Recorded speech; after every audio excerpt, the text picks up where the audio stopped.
Oke, bismillahirrahmanirrahim. Assalamualaikum warahmatullahi wabarakatuh dan juga selamat sejahtera. Pada hari ini adalah pendidikan jasmani dan juga kesihatan tingkatan 4. Tajuknya adalah program latihan fizikal di bawah tajuk kecergasan fizikal. So, kita akan tengok apakah itu program latihan fizikal. Okey. Okey, latihan fizikal perlu dirancang dengan tepat dan menepati objektif yang diinginkan.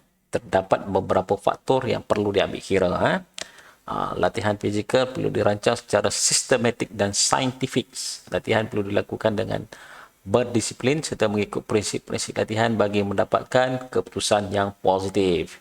Individu perlu faham jenis-jenis latihan yang akan dijalankan. Latihan fizikal perlu dibuat berulang-ulang dan konsep ansur maju perlu dipraktikkan. Okey. So, kita akan tengok. Yang pertama sekali, yang nombor satu. Yang nombor satu, kita akan memanaskan badan. Okey. Memanaskan badan.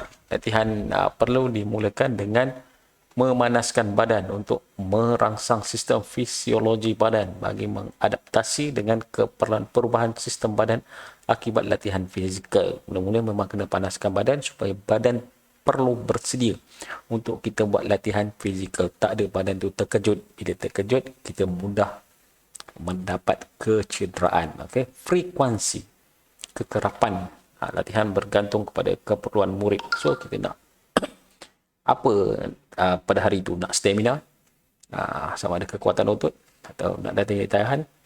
Okay, so kita akan tengok frekuensinya berapa ulang-ulangnya. Okay, berapa banyak ulangannya. Kalau nak stamina lebih tinggi, banyaklah ulangannya. Okay, nombor 3 adalah intensity. Beban latihan perlu diberikan mengikut keperluan murid supaya boleh bekerja pada paras fizikal masing-masing. Kita tak mahu lebih daripada had pelajar tersebut. Contohnya latihan beban dan angkat berat ke apa. Okay, lebih daripada keupayaan fizikal, dia akan dapat kecederaan. So, itu proses ansur maju tu perlu sedikit demi sedikit. Okey, pula ada ansur maju. Okey, yang ni nombor 4, ada ansur maju. Okey, ansur maju, beban kerja hendaklah bertambah secara beransur-ansur sesuai dengan pencapaian fizikal murid. Pencapaian fizikal murid ni dia tengoklah, kita kena pelan-pelan lah, sedikit demi sedikit. Kalau angkat berat ke apa, bermula dengan 500 gram, baru 1 kilogram, 2 kilogram, ataupun larian bermula dengan lari jogging, lepas tu baru lari pecut. Itu ansur maju. Latihan fizikal perlu bersifat progresif. Okay. Spesifikasi. Spesifikasi ini spesifik, tak bahagian mana. Jenis latihan atau khususan perlu mengikut sukan atau keperluan murid. Kalau murid tu menggunakan tangan banyak, murid menggunakan kaki lah yang lebih banyak. Okey, itu spesifikasi. Masa latihan. Nombor 6. Latihan perlu disesuaikan dengan tahap dan kemampuan murid. Okey, masa latihan tu tak lama, setengah jam, 45 minit, 1 jam. Itu adalah masa. Last sekali adalah menyejukkan badan. Tak ada terkejut kan. Dah tinggi punya latihan, tak ada terus balik, tak boleh. Nombor 7. Menyejukkan badan. Aktiviti menyejukkan badan perlu dilakukan untuk mengembalikan suhu badan ke paras normal. Okey. Itu adalah program latihan fizikalnya. Jadi kita akan tengok sikit contohnya. Ini contohnya. Contoh program latihan 1 minggu. Program latihan fizikal murid. Dirancang untuk kecergasan murid, bukan atlet. Program akan ditambah intensiti mengikut tahap kecergasan fizikal murid. Setiap latihan perlu dilakukan dengan aktiviti memanaskan badan dan diakhiri dengan aktiviti menyejukkan badan. Jenis latihan dan intensiti pada minggu kedua akan berubah. Kita tengoklah. Dia dah biasa, kita tambah lagi. Latihan bebanan perlu dibantu oleh kawan. Kalau ada yang angkat berat tu, dibantu oleh kawan. Takut jadi sesuatu kesilapan, jadi susah. Tahap kecergasan fizikal akan berkurangan jika rehat pasif. Jangan dah lama sangat rehatnya. Rehat aktif melakukan aktiviti seperti berenang. Okey.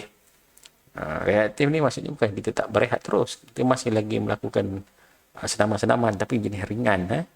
Okey. Kita tahu ke anda. Rehat aktif, bentuk rehat melalui fizikal yang masih melibatkan regangan dan kontraksi otot.